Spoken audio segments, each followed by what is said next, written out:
Et donc, on retrouve le fameux schéma, hein, des étapes analysées dans le cycle de vie. Hein, voilà, toujours pareil. En un, la phase de production.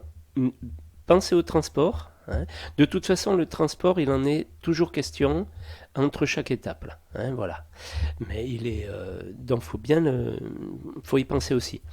Alors, pour vous, hein, y penser, hein, je reviens à ce que je disais au début, ça de toute façon ce sera calculé par des thermiciens, vous verrez que le BBO sera à la charge de l'architecte, mais vous devez connaître bien sûr, hein, ces vidéos vous servent à connaître la RE 2020, à cerner tout ce qu'il a compose.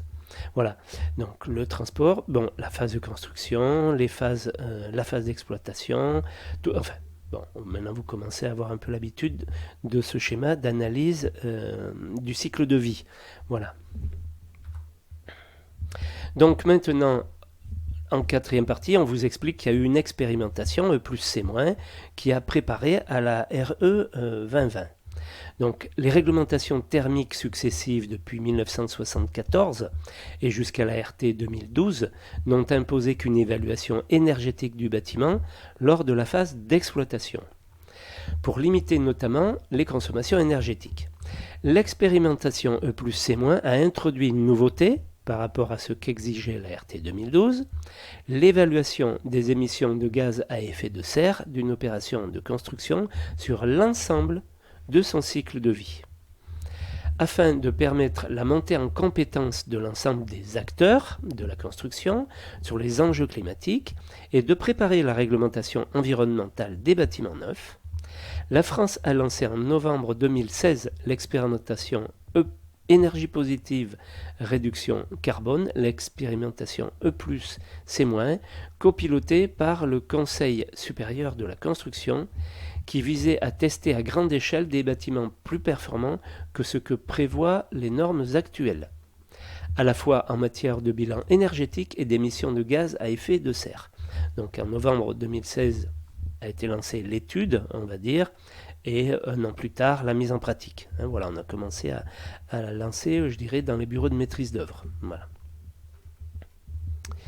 Donc, il suffisait, enfin, il suffisait. L'expérimentation E plus C- permettait de passer de l'expérimentation à la généralisation et de passer de l'observation à la décision. Voilà à quoi servait le label E plus C-. Là. Donc une expérimentation qui a été co-construite. L'expérimentation E plus C- s'est appuyée sur une gouvernance associant l'ensemble des acteurs de la construction et s'articulant autour de deux comités, un comité de pilotage et d'expérimentation, COPIL, et un comité technique de suivi et d'accompagnement de l'expérimentation, COTEC. Cette gouvernance a eu pour but de suivre et faire évoluer l'expérimentation depuis son lancement. Donc une expérimentation basée sur une méthode d'évaluation partagée. Le but premier de l'expérimentation E plus C- était de permettre aux acteurs de tester une méthode de calcul pour évaluer l'impact environnemental d'un bâtiment. Un référentiel énergie-carbone a été élaboré. Il définissait plusieurs indicateurs énergétiques et environnementaux, la manière de les calculer, les données à utiliser, ainsi que les différentes étapes de vie du bâtiment à prendre en compte pour l'analyse du cycle de vie, le fameux ACV. De plus, ce référentiel définissait des niveaux de performance à atteindre sur deux volets. Un volet énergie, avec l'indicateur bilan BEPOS. C'est un bilan entre les consommations et la production d'énergie.